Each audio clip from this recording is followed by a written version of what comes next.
TCS, इस corporate giant का नाम तो आप सभी ने सुना होगा।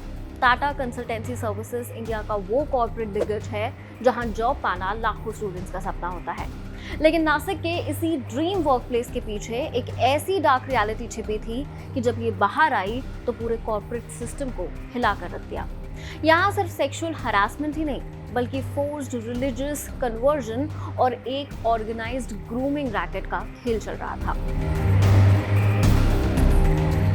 कहानी शुरू होती है 25 मार्च को, जब नासिक के देवलाली कैंप पुलिस स्टेशन में एक लड़की हिम्मत जुटाकर पहुंचती है। वो मुंबई नाके के टीसीएस बीपीओ में काम करती थी। उसने जो बताया वो किसी क्राइम थ्रिलर से कम नहीं था। 2022 से 2026 के बीच उसके साथ काम करने वाले 3 कलीग्स ने उसे न केवल सेक्सुअली एक्सप्लॉइट किया बल्कि उसके रिलीजियस सेंटिमेंट्स को भी कॉन्स्टेंटली हर्ट किया। शुरुआत में लगा कि ये एक आइसोलेटेड इंसिडेंट है, यानी कि अपने आप में एकमात्र केस, लेकिन जैसे ही पुलिस ने गहराई में जाकर जांच की, एक के बाद एक कई और लड़कियां सामने आने लगी। 3 अप्रैल तक 9 एफआईआर दर्ज हो चुकी थी। 8 महिलाओं की तरफ से और 1 मेल कर्मचारी की तरफ से एफआईआर दर्ज कराई गई थी। लगाए गए आरोपों में यौन उत्पीड़न, शादी का वादा करके बार बार शारीरिक संबंध बनाना, जबरन धर्म परिवर्तन का प्रयास और धार्मिक अपमान शामिल हैं। इसके तहत कर्मचारियों को नमाज पढ़ने और मांसाहारी भोजन करने के लिए मजबूर करने जैसे आरोप भी लगाए गए हैं। ये मामला अब सिर्फ एक पर्सनल लड़ाई नहीं बल्कि एक सिस्टमैटिक रॉड बन चुका था। शिकायत दर्ज कराने वाली महिलाओं की उम्र आमतौर पर 18 से 25 वर्ष के बीच बताई गई। इस केस का हाईलाइट बना पुलिस का अंडरकवर ऑपरेशन। नासिक पुलिस ने कोई रिस्क नहीं लिया। उन्होंने 6 से 7 महिला पुलिस ऑफिसर्स को रेगुलर एम्प्लॉयज बनाकर कंपनी के अंदर भेज दिया। पूरे 40 दिनों तक ये महिला पुलिसकर्मी वहां मीटिंग्स अटेंड करती रहीं और सबूत जुटाती रहीं। जांच में पता चला कि ये कोई रैंडम घटना नहीं थी बल्कि एक ऑर्गेनाइज्ड रैकेट था। जब ये महिला अधिकारी कंपनी के अंदर चल रही एक मीटिंग में पहुंची तो आरोपी महिलाओं के साथ दुर्व्यवहार और अनुचित व्यवहार करते हुए रंगे हाथों पकड़े गए। लड़कियों को हायरिंग स्टेज से ही टारगेट किया जाता था।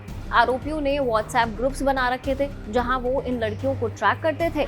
इन्हें फॉल्स प्रॉमिस ऑफ मैरिज दिया जाता था। उन पर रिलीजियस प्रैक्टिसेस बदलने का प्रेशर लगातार डाला जाता था और मना करने पर जॉब छीनने की धमकी दी जाती थी।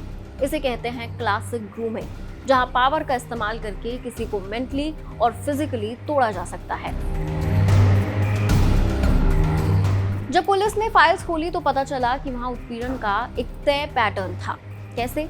केस 1 to 4 में क्या हुआ पहले ही जानते हैं। यहाँ तौसीफ उत्तर, दानिश शेख और रजा मेनन जैसे नाम सामने आए।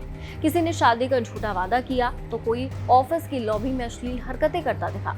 हद तो तब हो गई जब हिंदू देवी देवताओं पर ऑफेंसिव कमेंट्स किए गए। केस 5 to 6, यहाँ मामला रिलीजियस कन्वर्जन तक पहुंच गया था। लड़कियों को जबरदस्ती नमाज पढ़ने और नॉनवेज खाना खाने के लिए मजबूर किया जाता था। इसके बाद केस 7 to 9 में भी पैटर्न दिखा। पीछा करना यानी स्टॉकिंग, अश्लील कमेंट्स और बिना मर्जी के फिजिकल होने की कोशिश, ये सब वहां नॉर्मल बना दिया गया था। अब सवाल ये उठता है कि इतनी बड़ी कंपनी में ये सब 4 साल तक कैसे चल रहा था। यहाँ एंट्री होती है एचआर मैनेजर निदा खान और सीनियर स्टाफ की। पीड़ितों का आरोप है कि उन्होंने कई बार एचआर डिपार्टमेंट को अपनी तकलीफ बताई, लिखित में शिकायत भी दी, लेकिन वहां से कोई फेक होप तक नहीं मिली। असिस्टेंट पब्लिक प्रोसिक्यूटर अनिकेत अवाद का कहना है कि अगर एचआर ने पहली शिकायत पर ध्यान दिया होता तो ये केस इतना बड़ा नहीं होता। लड़कियों ने जब एजीएम एचआर में शिकायत दर्ज की तो उनकी बात सुनने के बजाय उन्हें साइडलाइन कर दिया गया।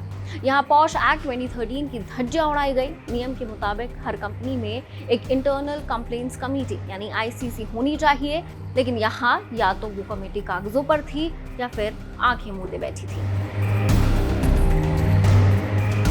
जैसे ही मामला नेशनल मीडिया में आया, टीसीएस ने तुरंत आरोपियों को सस्पेंड कर दिया और पुलिस के साथ कोऑपरेट करने की बात भी कही। अब तक 7 लोगों की गिरफ्तारी इस केस में हो चुकी है, जिनमें आसिफ अंसारी, शफी शेख, शाहरुख कुरैशी और एचआर मैनेजर निदा खान जैसे नाम शामिल हैं। जैसे ही खबर बाहर आई, नासिक में पब्लिक आउटरीच फूट पड़ा। आईटी कंपनी के बाहर भारी हंगामा हुआ। भारतीय जनता युवा मोर्चा के कार्यकर्ताओं ने कंपनी के पिछले दरवाजे से अंदर घुसने की कोशिश भी की। हालात इतने बेकाबू हो गए थे कि पुलिस को भारी सुरक्षा बल भी तैनात करना पड़ा था। प्रदर्शनकारियों ने कंपनी के गेट पर धरना दिया और मांग की कि सिर्फ आरोपियों पर ही नहीं, बल्कि कंपनी के उन सभी बड़े अधिकारियों पर भी एक्शन हो जिन्होंने इस रैकेट को फलने फूलने दिया। मीनवाइल महाराष्ट्र के सीएम देवेंद्र फडणवीस ने स्ट्रिक्ट एक्शन लेने की बात कही है। On the other hand, it is extremely painful to report कि जब तक हम आपके लिए ये खबर लिख रहे थे, इंफॉर्मेशन मिलती है कि टीसीएस नासिक में चल रहे यौन उत्पीड़न और धर्म परिवर्तन के दावों के बीच अब इन्फोसिस पुणे से भी ऐसी ही एक खबर सामने आई है, जहां एक पूर्व कर्मचारी ने भी इसी तरह के गंभीर आरोप लगाए हैं। More details are awaiting in this matter. Keep watching जिंगाबाद।